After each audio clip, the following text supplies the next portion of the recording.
I'm making this video to remind you that our school has a subscription to Mystery Science, and I want to encourage you to use this subscription. I'm going to address these 4 questions in this video. What is Mystery Science? Why you should use it, how it works, and how you get started. There are 3 resources in this program. I'm going to tell you a little bit about them. The first kind of lesson is a mini lesson. These are only 5 or 10-minute activities, and you sign up for them by going to mysterydug.com. You'll get a weekly email.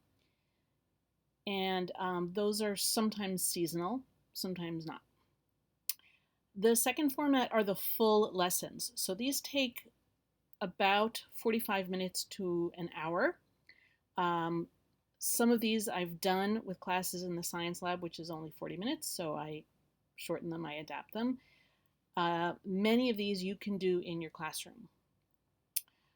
The third format is a deeper exploration called an anchor layer. These are available for 4th and 5th graders. These are for districts who are using anchoring phenomenon in NGSS states, but we don't really do that.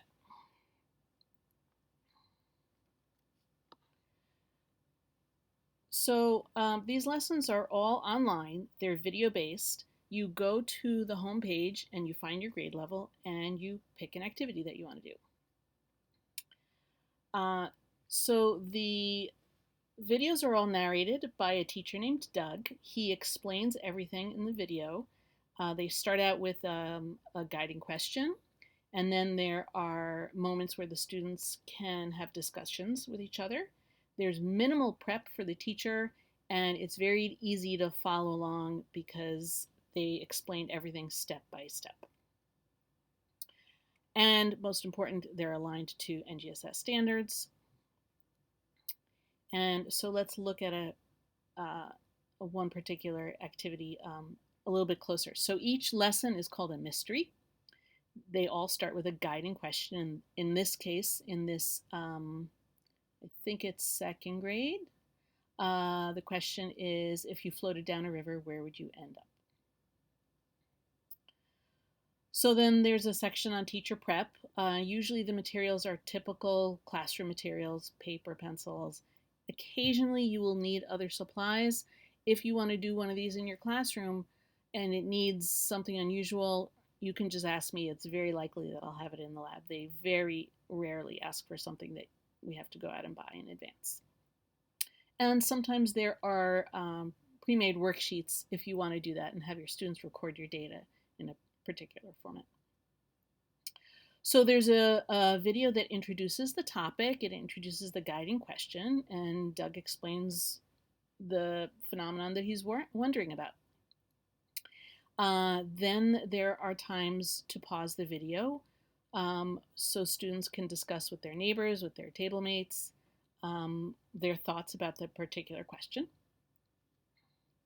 And then you get guided through a hands-on activity, step by step. At the end, there's a summary video, time for reflection, and there are assessments, printed assessments. So if you want to give a written assessment, you can just use the one that they offer. So I want to encourage you to look through the mysteries and choose some that you could do in your classrooms. If some of them appeal to you, I'd be happy to discuss them with you in more depth. I would encourage you to watch the videos and see how they work and do them on your own in your classrooms. And I looked through them and I picked out a couple that I think are especially appropriate for the classrooms. They don't involve a lot of water or messy stuff. And for kindergarten, I suggest What Will the Weather Be Like on Your Birthday? For 1st grade, I suggest Could a Statue's Shadow Move? For 2nd grade, I suggest Could You Build a House Out of Paper? For 3rd grade, I suggest Why Do Plants Grow Flowers? For 4th grade, I suggest Could a Volcano Pop Up Where You Live?